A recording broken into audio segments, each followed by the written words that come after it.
কবলৈ শুনিবলৈ লাজ লগা সেই বিষয় আসলে ইতিমধ্যে সমগ্ৰ ৰাজ্য জুড়ে প্ৰতিক্ৰিয়া ব্যক্ত হয়েছে অব্যাহত ৰাখিছে গোৱালপাৰা মহাবিদ্যালয়ত প্ৰতিবাদ বিভিন্ন ক্ৰিয়া প্ৰতিক্ৰিয়া হয়েছে এই সমগ্ৰ বিষয়টোক লৈ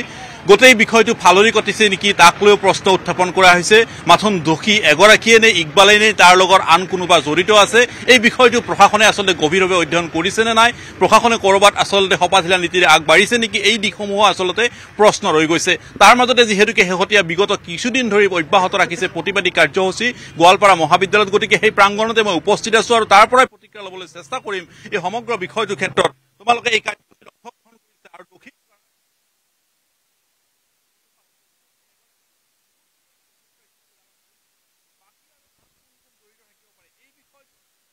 এনেকুৱা ধৰণে আসলে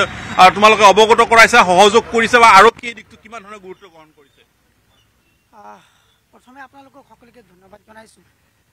আসলতে মহাবিদ্যালয়ত যি লজ্জাজনক কাণ্ড সংঘটিত হৈছে ইয়াক লৈ আমি প্ৰতিজন ছাত্ৰ ছাত্ৰীয়ে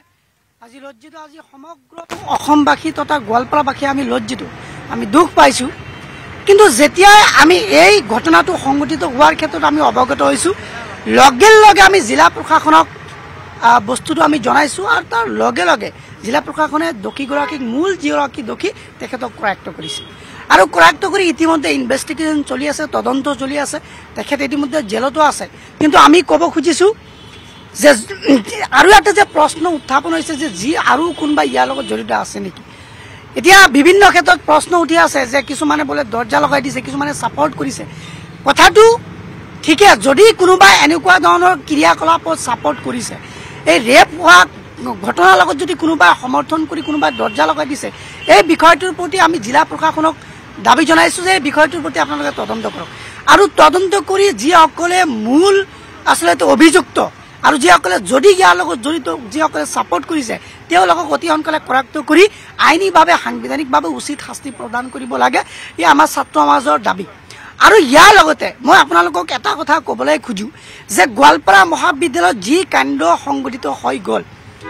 ইয়াৰ বাবে আমি সকলোৱে লজ্জিত আৰু আমি ছাত্ৰ সমাজে বিশেষকৈ এইটো ক্ষেত্ৰত একদম তীব্ৰ ৰূপী হৈছিল ইয়াক গোৱালপাৰাবাসীয়ে জানে কিন্তু আমি বিশেষকৈ দেখিবলৈ পাইছোঁ যে সমগ্ৰ গোৱালপাৰা জিলাৰ লগতে সমগ্ৰ অসমত এটা কথা মানে উজলি ফুটি উঠিছে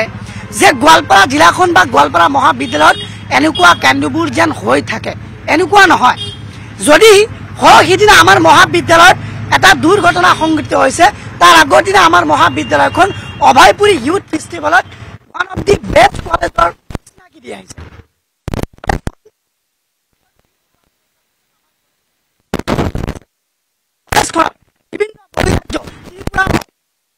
বেয়া বুলি ক'বই লাগিব যিটো ঘটনা বেয়া হৈছে সেই প্ৰসংগটো বেয়া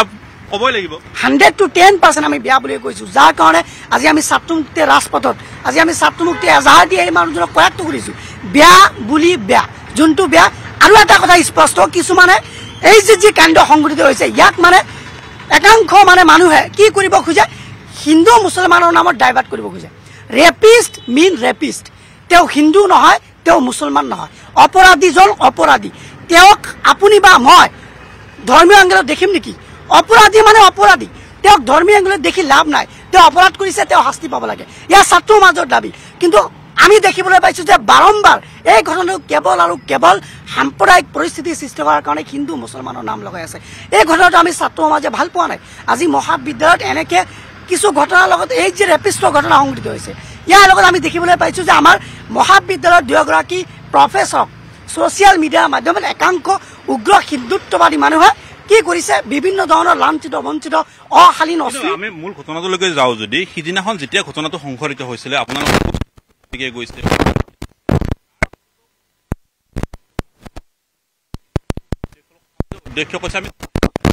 আমি কথাটো অৱগত হৈছো যিহেতুকে ঘৰৰ যিগৰাকী মূল মুৰব্বী তেখেতৰ কাণত বা তেখেতে আচলতে প্ৰথম গোটেই ঘটনাটো তদাৰক কৰাৰ দায়িত্ব আছিলে ক'ৰবাত নহয় ক'ৰবাত মহাবিদ্যালয় কৰ্তৃপক্ষৰ লেপছ আছিল নেকি হয় এইটো কথা একদম সঁচা কথা মহাবিদ্যালয়ৰ মজিয়াত এনেকুৱা এটা ঘটনা সংঘটিত হৈছে আৰু অধ্যক্ষ মহোদয়ে যদি এনেকুৱা কয় যে মই অৱগত নহয় কাৰণ তেওঁ সেইদিনা অধ্যক্ষ মহোদয় কলেজতে আছিলে তেওঁ গম পাব লাগে মহাবিদ্যালয়ত এনেকুৱা এটা ইমান ডাঙৰ এটা দুৰ্ঘটনা হৈছে আৰু তেওঁ এনেকৈ ফালৰি কাটি যদি কয় যে মই গম নাপাওঁ 3:30 বজাত গম পাওঁ নহয় 3:30 বজাৰ আগতে কলেজত হুলস্থুলীয়া পৰিৱেশ তেতিয়াহ'লে মহাবিদ্যালয়ৰ অধ্যক্ষগৰাকীয়ে 3:30 বজাত কেনেকৈ গম পাব গতিকে তেওঁ যদি এনেকুৱা ধৰণৰ যদি গম পোৱা নোহোৱা হৈছে এই বিষয়টো মই অৱগত নহয়, হ'ব পাৰে, কিন্তু তেওঁ গম পাব লাগিছিলে। মহাবিদ্যালয়ত এনেকুৱা এটা ঘটনা হোৱাটো কেতিয়াও গ্ৰহণযোগ্য নহয়। দ্বিতীয়টো কথা যে অনুষ্ঠান চলি আছে, সেই অনুষ্ঠানটোত বহুতে কৈছে যে বন্ধ কৰি দিব লাগিছিলে, কাৰণ এনেকুৱা ঘটনা হোৱাৰ পিছত আৰু তাত অনুষ্ঠান এটা চলি থকাৰ তাৰ পিছতো দেখিবলৈ পোৱা গৈছে অনুষ্ঠানটো চলাই গৈ আছিলে বোলে, আমি যিখিনি জানিছো। অনুষ্ঠানটো তাৰ মানে কি হৈছে, কিছুমান কথা আমি অকণমান ডিপ্ল'মেটিক চিন্তা কৰিব লাগিব। তাৰ মানে কি হৈছে, যেতিয়া ঘটনাটো আমি অৱগত হৈছো, এজাহাৰ দিয়াৰ লগে লগে সেই দোষীজনক কৰায়ত্ব কৰিছে প্ৰশাসনে। গতিকে আমি ভাবিছিলো ইয়াত গোৱালপাৰা জিলাখনৰ, গোৱালপাৰা মহাবিদ্যালয়খনৰ, গোৱালপাৰাবাসীৰ ৰেপুটেশ্যনৰ কথা আছে। আমি ভাবিছিলো যেতিয়া দোষীজনক যদি কৰায়ত্ব নকৰিলেহেঁতেন আমি লগে লগে অনুষ্ঠানটো বন্ধ কৰি আমি ৰাজপথত ওলাই আহিলোহেঁতেন। কিন্তু তথাপিও আমি যেতিয়া দোষীজনক কৰায়ত্ব কৰিছে, আমি ভাবিছিলো, আমি চিন্তা কৰিছিলো যে আমাৰ মহাবিদ্যালয়খনৰ ৰেপুটেশ্যনৰ কথা আছে, গোৱালপাৰাবাসীৰ ৰেপুটেশ্যনৰ কথা আছে। এতিয়া তোমালোকৰ দাবী কি? আমাৰ দাবী চাওক, এতিয়া অপৰাধী শাস্তি হ'ব লাগে, আৰু আইনগতভাৱে যি শাস্তি হয় সেই শাস্তিটো তেখেতৰ হ'ব লাগে। ছোৱালীজনীৰ ষ্টেটমেণ্ট মই নিজে শুনা নাই, কিন্তু আহিৰে বাহিৰে এটা কথা জানিছো যে তেখেতৰ লগত কোনোবাই জড়িত আছে বা বাহিৰৰ পৰা দৰ্জা লগাই দিয়া এটা প্ৰশ্ন উত্থাপন হৈছে। তো সেই সন্দৰ্ভত মই ক'ম, যদি কোনোবাই তেখেতক সহায় কৰিছে, সিও এজন অপৰাধী বুলি মই তেখেতক কি কৰিম, আৰু তেখেতেও কি হ'ব লাগে, মানে শাস্তি পাব লাগে, বা যিখিনি পায় আৰু কি আইনগতভাৱে শাস্তি পাব লাগে। যদি সেয়াই সত্য, তেতিয়াহ'লে আজি প্ৰায় 5-6 দিন ইতিমধ্যে পাৰ হ'ল। 11 তাৰিখৰ ঘটনা, আজি 17 তাৰিখ পালেহি। তাৰ পিছতো সেই যদি আচলতে যিগৰাকীয়ে খিলি মাৰিছে, যিগৰাকীয়ে সহযোগ কৰিছে, এই পৰ্যন্ত আৰক্ষীয়ে কাৰায়ত্ব কৰিব নোৱাৰাটো আচলতে তোমালোকে কি বুলি ধিক্কাৰ দিয়া? নাই, এইটো প্ৰশাসনে ব্যৰ্থ, কাৰণ প্ৰশাসনে দায়িত্ব প্ৰশাসনৰ। প্ৰশাসনে যদি তেখেতক কৰায়ত্ব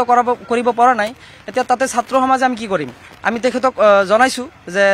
দোষীৰ লগত যিসকল মানুহ আছে সেইসকলকো শাস্তি দিয়ক, বা সেইসকলকো কৰায়ত্ব কৰক, আৰু আচল ঘটনাটো তেখেতে যদি লগাই দিছে কি হৈছে নহৈছে ষ্টেটমেণ্টটো ভালকে জানিব পৰা যাব। তো সেই সন্দৰ্ভত তেতিয়া ক'ম, প্ৰশাসনে যিহেতু তেখেতক এতিয়ালৈকে কি কৰিব পৰা নাই, তো সেইটো প্ৰশাসনে ব্যৰ্থ। তোমাৰ ওচৰলৈ আহিছো যে প্ৰতিগৰাকী পিতৃ মাতৃৰ সন্তান যেতিয়া অনুষ্ঠানলৈকে আহে, স্কুল বা অন্যান্য অনুষ্ঠানলৈকে যায়, তেতিয়াহ'লে তেখেতসকলে এটা উৎসাহেৰে তেখেতলোকে পঠিয়ায়। কিন্তু যদি এনেকুৱা ধৰণৰ এটা যদি শিক্ষানুষ্ঠানৰ মজিয়াতে যদি আজি নিৰাপত্তাহীনতাত হয়, তেতিয়াহ'লে তেখেতসকলে কি আশাৰে তেখেতসকলে আৰু অন্যান্য স্থানলৈ পঠাব পিতৃ মাতৃ? হয়, আপুনি ভাল কথা কৈছে, কাৰণ আমাৰ পিতৃ মাতৃ ভাবে কি যে এইটো হ'ল বিদ্যাৰ মন্দিৰ, আৰু ইয়াতে আমাৰ পিতৃ মাতৃ ভাবে যদি এজন ল'ৰা বা এজন ছোৱালী যদি স্কুল কলেজত যায়, এইজন ল'ৰা ছোৱালী সেইখন স্কুল কলেজত বা নিৰাপত্তা থাকে। যদি এনেকুৱা ঘটনা যদি আমাৰ স্কুল বা কলেজত অনুষ্ঠানত যদি হয়, তেনেহ'লে পিতৃ মাতৃ কেনেকুৱা নিৰাপত্তা থাকিব? আমি এইটো অসম প্ৰশাসনক দাবী জনাইছো, আমি ধিক্কাৰ জনাইছো যে কোনে দোষী, সেই দোষীক উপযুক্ত শাস্তি দিব লাগে, আৰু এই দোষীৰ লগত কোনে কোনে জড়িত আছে তেখেতক আইনগতভাৱে সাংবিধানিকভাৱে তেখেতক শাস্তি দিব লাগে। সেইটো আমি ছাত্ৰ সমাজৰ পৰা দাবী জনাইছো। তোমাক কি ক'বা? মোৰ হিচাপে এইটো মানে বহুত লাজ লগা কথা যে আমাৰ গোৱালপাৰা কলেজত এনেকুৱা এটা ঘটনা অৱস্থিত হৈছে। এতিয়া যি হ'ব লগা সেইটো হৈছে, কিন্তু কথাটো হ'ল যে কোনো পৰ্যায়ে যাতে দোষীটো বাচি যাব নোৱাৰে, বাহুবল নাইবা বেলেগ কোনো ধৰণে যাতে সি বাচি ওলাব নোৱাৰে। কাৰণটো হ'ল যে আজি যদি সি বাচি ওলায়, গোটেই জীৱনৰ বাবে সেই ছোৱালীটো এটা ভয়ত থাকিব যে মইতো তাৰ নামত কমপ্লেইন দিছিলোঁ। তো গোটেই জীৱন তাৰ মনত এটা ভয় থাকিব যে কেতিয়াবা আহি মোক কি কৰে। তো মই ভাবোঁ যে তাক কঠোৰতকৈ কঠোৰ শাস্তি দিব লাগে, আৰু এইটোৱে আমাৰ ছাত্ৰ সমাজৰ দাবী। ধন্যবাদ জনাইছো। আৰু এই মুহূৰ্তত দাবী সেই একেই দাবী তেখেতসকলৰ আছে যে আচলতে কঠোৰৰ পৰা কঠোৰতম শাস্তি দিব লাগে, আৰু লগত যিসকল জড়িত আছে তাৰ বিৰুদ্ধে ব্যৱস্থা গ্ৰহণ কৰিব লাগে। আৰু সমান্তৰালভাৱে প্ৰশ্ন উত্থাপন কৰা হৈছে, গোৱালপাৰা মহাবিদ্যালয়ৰ ছাত্ৰীৰ নিৰাপত্তা সুনিশ্চিত কৰাৰ এটা দাবী উত্থাপন কৰা হৈছে। সঁচাকৈ আচলতে এতিয়া শংকিত হৈছে ছাত্ৰীসকল, শংকিত হৈ পৰিছে অভিভাৱকসকল। কিন্তু এই শংকা কিদৰে দূৰ কৰা হ'ব, এই ক্ষেত্ৰত কি কি পদক্ষেপ গ্ৰহণ কৰা হ'ব, সেয়া হৈ পৰিছে ডাঙৰ প্ৰশ্ন। আপুনি বিচৰা বাতৰি পাব কেৱল নিউজ 18 এপত। নিউজ 18 এপ ডাউনলোড কৰিবলৈ স্কেন কৰক এই QR কোড। গুগল প্লে ষ্টৰতো পাব এই নিউজ 18 এপ।